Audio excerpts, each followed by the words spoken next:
お暇なら映画でも。マルコビッチの穴、すぐわ式映画読み解き7つのポイントということで、ですね、ちょっとこんなのやってみようかなと思っていたんですね。本来だったら独自解説の前にこれは出した方がおそらく良かったんでしょうけど、独自解説を作ってからこんなのやったら面白いかなというのを思いついてしまったんで独自解説の後ですけれども、読み解きポイント、これをここで発表したいというふうに思います。映画を見るにあたりですね、このあたりのポイントを確認しつつ見ていくと、この映画を読み解くのに何かヒントになるんじゃないかなということですね。あくまですぐわ式ということになりますけれども、よろしくお願いいたします。マルコビッチの穴読み解きポイントその1、冒頭のクレイグの苦悩と失意のダンスという人形劇から始まるわけですけれども、これは一体何を表しているのか、何を表現しているのかということを考えると、マルコビッチの穴という作品の理解度が深まるんじゃないかなというふうに思います。このクレイグの苦悩と失意のダンスはね、後半にマルコビッチの体を借りて、同じダンスをするということになるわけですけれども、これは何を表現したダンスなのか、ここが重要なポイントということになります。読み解きポイントその2、主人公のクレイグはなぜ人形師という設定にしたのかですね。人形師という設定である必要性というものが当然あるわけですね。なぜ人形師なのか、そこをちょっと考えると映画をさらに理解できるようになるんじゃないかなというふうに思います。読み解きポイントその3、クレイグはですね、人間の意識というのはほとんど呪いだというふうに独り言を言うんですね。正確にはチンパンジーに話しかけるということがあるわけですけれども、なぜクレイグは人間の意識は呪いだというふうに思っているのかですね。ここが結構重要なポイントになってくると思います。なぜ意識ここでクレイグが言っている意識というのはどういったものを指す言葉で、なぜその意識を呪いというふうに考えているのか、ここを考えるといいんじゃないかなというふうに思いますよ。読み解きポイントその4、クレイグはなぜ物議を醸すアベラールとエロイーズの恋物語をわざわざ上演しているのかですね。街中でね、クレイグはこのアベラールとエロイーズの恋物語というちょっとエロい人形劇をやっていてですね、子連れのお父さんに殴られるということがあるわけですね。もっと普通のカチカチ山とか桃太郎とか、ヘンゼルとグレーテルとか、なんでもないその辺の人形劇をやって小遣い稼ぎしていればいいのに、なぜわざわざこんな物議を醸す物語をやっているのか、その理由ですね。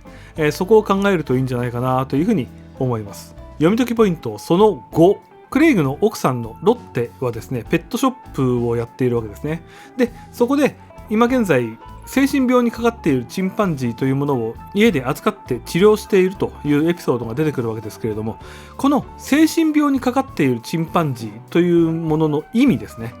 なぜこんな設定のこんなペット、ペットというかペットショップのチンパンジーなんでペットとは多少違うのかもしれませんけれども、なぜこんな登場人物というか、そういったものが必要だったのか、ここを考えるといいんじゃないかなというふうに思います。読み解きポイントその6、ある日クレイグは偶然マルコビッチの意識の中に飛び込む穴というものを発見するわけですね。で、その中に入ってマルコビッチを15分間体験したクレイグは、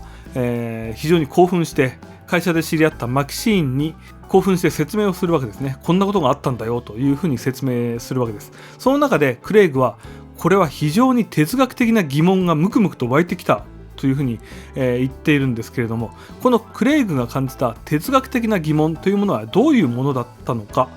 ここを考えるといいんじゃないかなというふうに思います。そして読み解きポイントその7ですね。マルコビッチを体験したロッテがですね、次の日いろいろ考えたんだけど、私は正当作者だわというふうに言いました。ここ正しくはトランスセクシャルというふうに言っているんですけれども、トランスセクシャルというのは体の性と心の性が不一致だということですね。ロッテで例えるならば、ロッテは女性の体を持っているんですけれども、ロッテ自身が自認している性は男なんだということですね。だから私は今度性転換手術をしようと思っているということを旦那のクレイグに告白するというシーンがあるわけですけれども、ロッテをですねトランスセクシャルの女性という設定にした理由ですね。なぜロッテはそのような設定の女性として登場しているのか、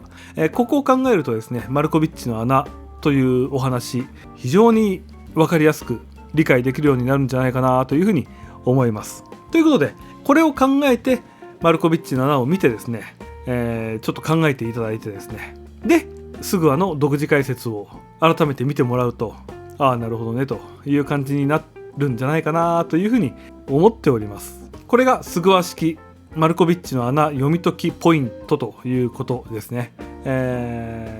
マルコビッチの穴という作品は非常に面白いユニークな作品で、この人間の意識とか哲学とか、そういったものがすごく内包されている話なんですね。で、この設定一つ一つにちゃんと意味があるわけです。基本的にはこの映画はコメディ映画の体を成しているんで、なんだかおかしな状況になったりとかおかしなセリフがあると、それは全部コメディの要素として、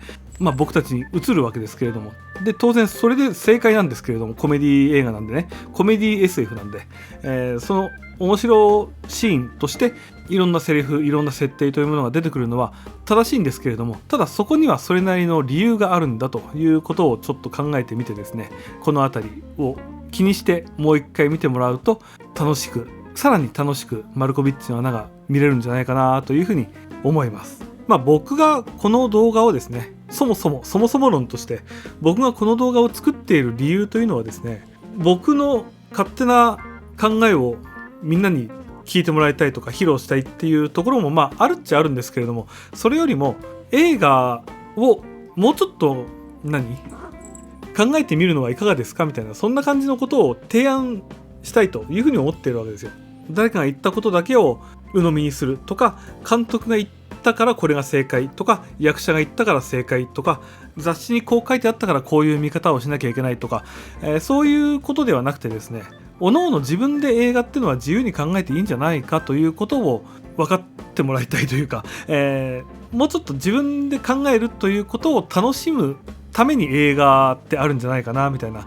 そういうふうに僕は思ってこのチャンネルを始めたというところもあるんで、こうやってね、例えば今回マルコビッチの穴で言ったらこういうところを注意して考えてみてみると、結構これまでただ映画を見て面白かったで終わるだけじゃない何かがこう自分の意識の中にね